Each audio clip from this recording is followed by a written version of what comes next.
Aloha, my name is Jolene Herrera. I'm a senior in accounting at BYU Hawaii. And my name is Melissa Olson, and I'm also a senior in accounting at BYU Hawaii. Today we are going to discuss the article Getting Numbers to Tell the Story by Keith Herrmann in the Journal of Accountancy in July of 2000. This article was very useful because it teaches how to express data in different types of charts or graphs, which is a lot more useful to see the numbers rather than just looking at the numbers themselves. You can see them presented in a graph or a chart, and it's more professional looking. The four different graphs we're going to look at are first the horizontal bar graph, which uses these two formulas listed. It's an if formula, which states that if one thing happens, then do this. If not, then do this. The next one is the Gantt chart, which is a stacked bar chart, which we'll go further in detail with. And then there's also a thermometer chart and a bubble graph. Okay, first we're going to start with the horizontal bar graph, which will present the data in a bar graph horizontally, as noted in its name. If you want to first start by typing in all of this data, we have the months listed here, and then the budget, the actual, and then the variance as a percentage. And then over here, if you type the names and do all of these just simple boxes, then you can click in this one and type this formula listed here. We're just going to paste it for now, but it's the if formula that we went over earlier, and it's saying that if D2, which is the variance, if it's less than 0, then put it in G2. If not, then do nothing. And so we're just going to click that down so it'll repeat among all of those. And also, if you are in a normal font, you are actually going to want to highlight all of those all of that, and then change it to wingdings so that everything is as a box rather than N as we listed. And so that's the first part. Okay, so we have the left side of the horizontal bar graph stating that if the variance was less than 0, but now we need to come over to this other side because the variance might have been greater than 0. And so we're going to type in this formula listed here, which states that if the variance in D2 is greater than 0, then you'll place it there. If not, it'll be nothing. So if you just enter that and just click right there and drag it down to the bottom. And once again, you want your font to be wingdings, and make sure this side of the graph is centered to the left or aligned to the left. And as you can see here, we've already aligned this side to the right. And so now you have your horizontal. Okay, now we'll be creating a Gantt chart. Excel doesn't actually give you the option to create a Gantt chart, but you can still do so by using the stacked bar option. I've already entered in all the data we'll be using. We have our list of tasks, their start date, duration in number of days, and for end date, I just added together the start date with the duration minus 1. The purpose of this chart is to show the timing of steps necessary for the successful completion of a project. To begin, just make sure you're clicked on any one of the blank cells. Go up to Insert, Bar, and choose the stacked bar right here. Now it's going to create a blank chart, but that's what you want, because then you'll right-click inside, go to Select Data, and we'll be adding two series right here. The first one, series name will be Start Date, and then select cells B2 to B13. And the second series will be named Duration with C2 to C13. Next, we need to edit our horizontal axis labels, which will be our list of tasks. Okay, and there you go. So you can see it created two different lines, one represented in blue for the start date and red for the duration, but all we really need to see for the purpose of this graph is duration. And so we can right click on any of the blue lines, format data series, and to hide these we'll click no fill, no line, and that way all we see is the red. We also don't need the legend, just delete that. And now there are a few modifications that need to be made. As you can see, the first task is down here at the bottom. To change that, right click and go to Format Access, and we'll just check the box for categories in reverse order.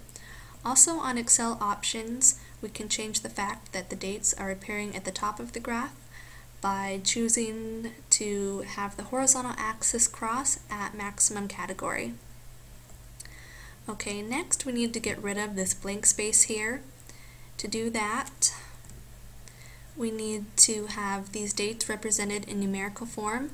So what we do is we will just equal the first date, equal the last date, and I already had those cells formatted for number, but if it were on date to begin with, then you just click number and it will have their numerical form, and then we'll right click the horizontal axis, format access, and we need to change the minimum and the maximum to be fixed on the numbers we have here.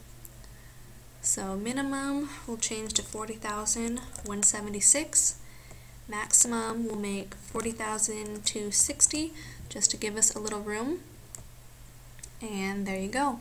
One last thing to clean it up a bit is to format access again, and under the number options we'll change it so we only see the month and the date. And there you have your Gantt chart. Okay, next we'll be creating a thermometer chart, which is used to measure progress towards a goal, usually in percentage form. I've added most of the data we'll be using. We have a company here that's wanting to acquire 1,000 new customers within a 15-day time frame. And so for goal, we have the amount of customers they're hoping to acquire, and total is the sum of B2 to B16, which represents their 15-day time limit. And for percentage, I've divided the total number of customers by their goal number of customers. To insert the chart, just click on any of the blank cells, go up to Insert, Column, and choose the first one, Clustered Column. It'll give you a blank chart like before, so just right click inside and choose Select Data. We'll only be adding one series this time, which we'll name Customers, and the series value is going to be our percentage. And that's all you need, so just click OK. Now for the purpose of our thermometer chart, we don't need the legend or the horizontal axis. We can delete both of those.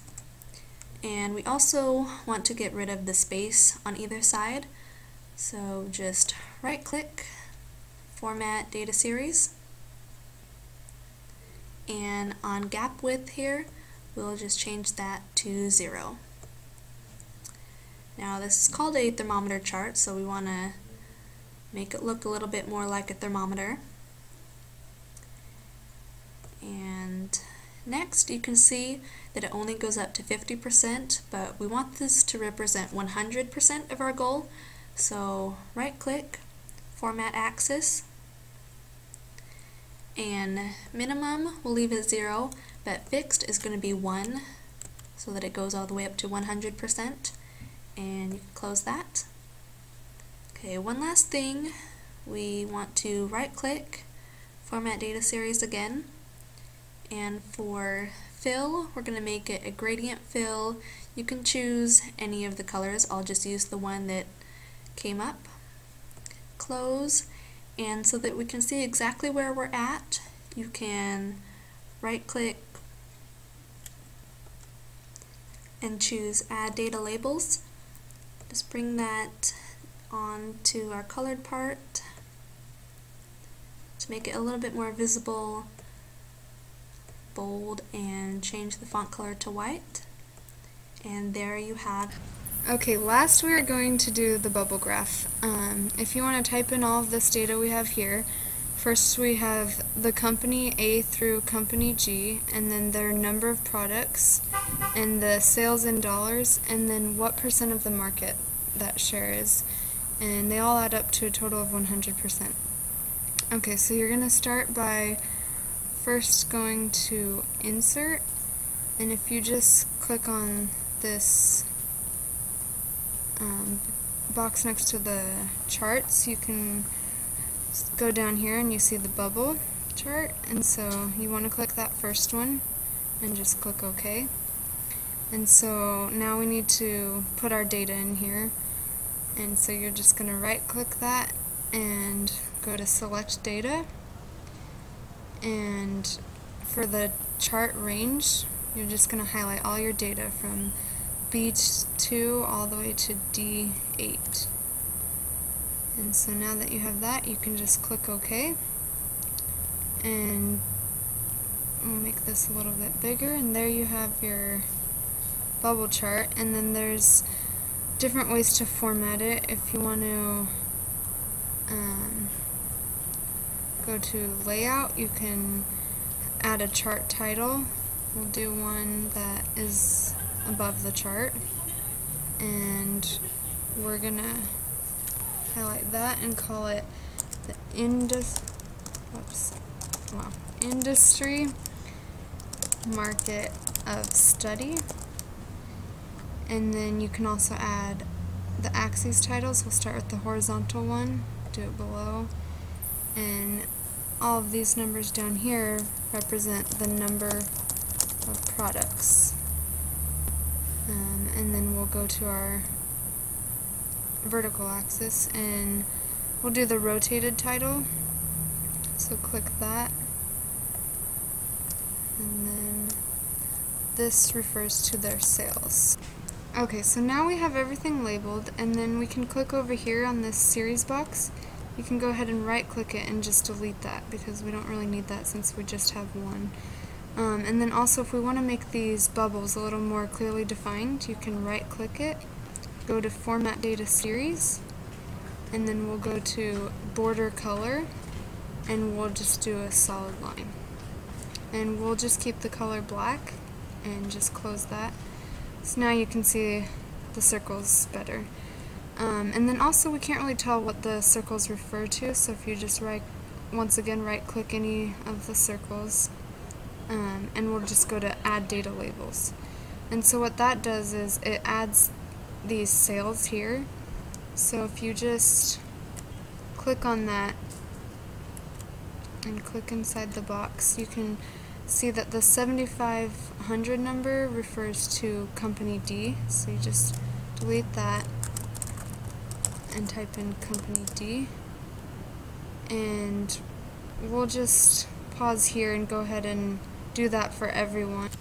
Okay, so we went through and just labeled the companies on each of the bubbles, and now you can just click back in there and you can highlight that and just go back to home and make them bold. You can even change the font size or whatever if you wanted to, and then just when this arrow pops up around the box, you go ahead and click on it and you can drag it over so everything isn't all pushed together. And so anyways, you can just move everything around wherever you want it and bold all of them.